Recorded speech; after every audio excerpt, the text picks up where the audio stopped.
আপনি কাকে কোন জায়গায় কোন অবস্থায় থাপ্পড় দিয়েছেন অন্যায় ভাবে, কিয়ামতে আপনি ভিডিও ক্লিপ আকারে দেখতে পাবেন যে এই যে ক্ষমতার অপব্যবহার করে থাপ্পড় দিয়েছেন, গোপন ষড়যন্ত্র করে কাকে কোন রাতে ধরিয়ে দিয়েছেন কেউ জানে না, ওই দিন দেখতে পাবেন।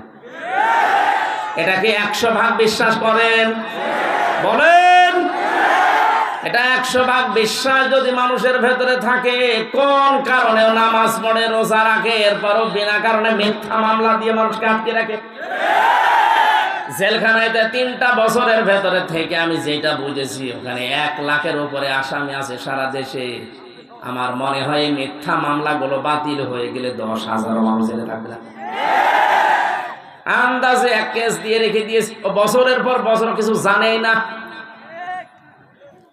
শত্রুতা আছে, ছোট মেয়েকে দিয়ে জেনার অপবাদ দিয়ে, ধর্ষণের মামলা দিয়ে তার 5 বছর জেল খাটিয়েছে, অথচ জেনা কি ধর্ষণ কেউ লোকটা বসেইনি। একটা রাগ আছে, ওই রাগ তুলতে গিয়ে নিজের মেয়েকে নিজের বোনকে ব্যবহার করে এরকম নিম্নি মানুষ নামে। আমি তো এটা বানালাম।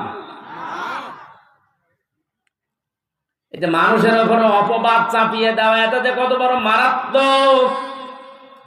আপনারা আধা ঘন্টা মতো আছেন তো, 4:30টায় আজান হবে এখানে, 4:30টা পর্যন্ত নামাজ শেষ করে তারপরে যাবে। আমার আসতে যেহেতু একটু দেরি হয়েছে, আর 2 নম্বরে আপনাদের তো কাজকর্ম শেষ হয়নি। আমি শিক্ষার জন্য বলছি এটা কয়েক মিনিটে।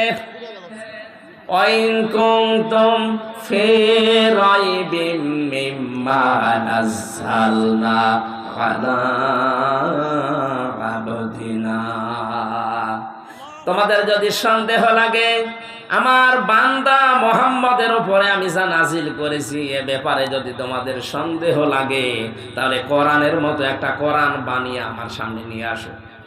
তাহলে নবীজিকে এখানে ডাক দিয়েছেন কি বলে? বলেন না কেন? নবীজি যদি আল্লাহর বান্দা পরিচয় দিতে গর্ববোধ করে, তা আপনি কেন বলেন যে আমি অমুক পীরের গোলাম? এটা হারাম। পৃথিবীতে আমরা বান্দা, গোলাম কার? আমরা রাসূলুল্লাহর গোলাম না। অনেক জেলাতে জিকিরের আওয়াজ শোনা যায়, ইয়া রাসূলুল্লাহ ইয়া রাসূলুল্লাহ জিকির করছে, এটা জায়েজ নেই। পৃথিবীতে জিকির হবে একজনের, তার নাম আরো জোরে। হ্যাঁ, রাসূলুল্লাহর নামে আপনি দরুদ পড়তে পারেন, জিকির করতে পারবেন না। কথা বুঝতেছে? কারণ মানুষের এই যে কলব আল্লাহ দিয়েছেন, যেটা মানুষের আত্মা, এটা শান্ত করার জন্য পৃথিবীর কোন নাম দিয়ে এটা শান্ত করা সম্ভব না। কোরআনে কারীম জানিয়েছে, আলা ফি যিকিরিল্লাহি তাতমাইন্নুল কুলুব।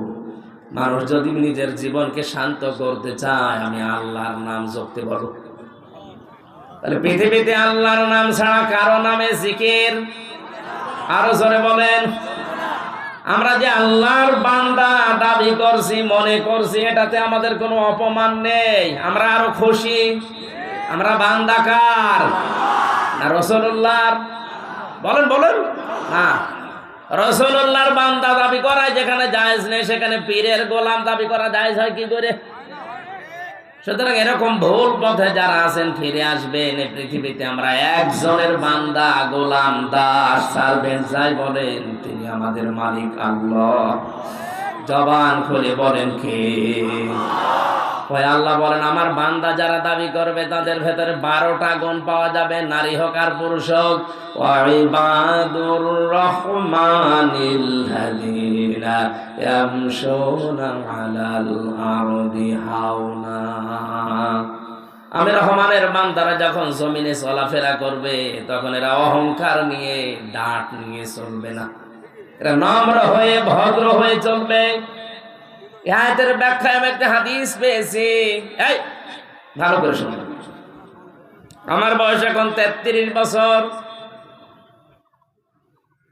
নবীজি বলেন, তোমার জীবনের পেছনের ইবাদত বন্দেগী কবুল হচ্ছে কিনা বা হয়েছে কিনা যদি দেখতে চাও, তাহলে নিজের জীবনের দিকে তাকিয়ে এইটা লক্ষ্য করবা যে তোমার মানুষের সাথে আচরণ কেমন। মানুষের সাথে মুআমালাত মুআশারাত আচরণ যদি ভালো হয়, পশুর মতো না হয়, মানুষের মতো হয়, তাহলে বুঝবা যে তোমার ইবাদত পেছনেরটা কবুল হয়েছে।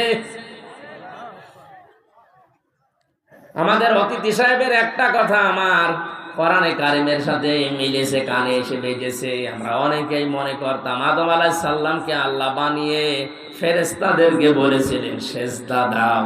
এ কথা আমরা জানি না। কেন সেজদা দেওয়ার জন্য বলেছিলেন? আমরা তাফসীর অনেক জায়গায় অনেক ভাবে শুনেছি যে এই কারণে ফেরেশতাদেরকে বিভিন্ন জিনিসের নাম দেখিয়ে বলেছিলেন এগুলোর নাম বলো। ফেরেশতারা বলতে পারে নাই, আদম নবী বলে দিয়েছে এই জন্য তার সেজদা দেওয়ার জন্য না। কথা এতটুকু না, আসল কথাটা এর ভেতরে নেই। এখন আধুনিক তাফসীর পড়লে আপনি পাবেন। এখন যদি বলেন তাহলে 1200 বছর 1300 বছর আগের যে তাফসীর এগুলো ভুল না, ভুল না। যুগের জ্ঞানের আলোকে বাস্তবতার নিরিখে আপনাকে মেলানো লাগবে। 1500 বছর আগে কেউ কল্পনা করেছে যে কম্পিউটার আবিষ্কার হবে? কথা বলেন না কেন? ভিডিও ক্যামেরায় যে চলছে, একটা জিনিস অতীত হয়ে যাওয়ার পরে ওটা আবার হুবহু ভাবে দেখানো যায়। এই ক্যামেরা আবিষ্কার হওয়ার আগে কারো মাথায় কল্পনা ছিল? কোরআনে কারিমে আল্লাহ জানিয়েছেন ফামাইয়ামাল মিসকালা যাররাতিন খায়রান ইয়ারা। দুনিয়াতে কেউ যদি যাররা পরিমাণে ভালো খারাপ কাজ করে, কিয়ামতে তাকে ওইটা দেওয়া হবে। ঠিক আছে? না না, ঠিক নেই। এখানে এরস। কিন্তু আপনি আগের তাফসীর দেখেন, 1200 বছর আগে, 1000 বছর আগের তাফসীরে লেখা আছে দেওয়া হবে। কারণ ওই সময় তো ভিডিও ছিল না, ক্যামেরা ছিল না। ওনাকে যতই আপনি 1000 বছর আগে বোঝাতেন এটা কিন্তু তোমার দেখানো হবে, আপনাকে পাগল বলতো।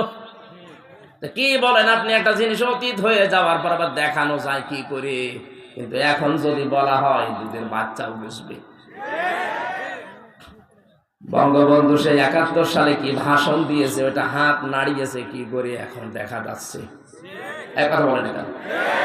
53 বছর আগের জিনিস যদি এখন দেখানো যায়, আমি মারা গেলে আমার এই 50 বছরের রেকর্ড আল্লাহ দেখাতে পারবে না। উনি এত দুর্বল। এই জন্য এখন তাফসীর করা লাগবে। এরা মানে দেওয়া হবে না, এরা মানে দেখানো হবে।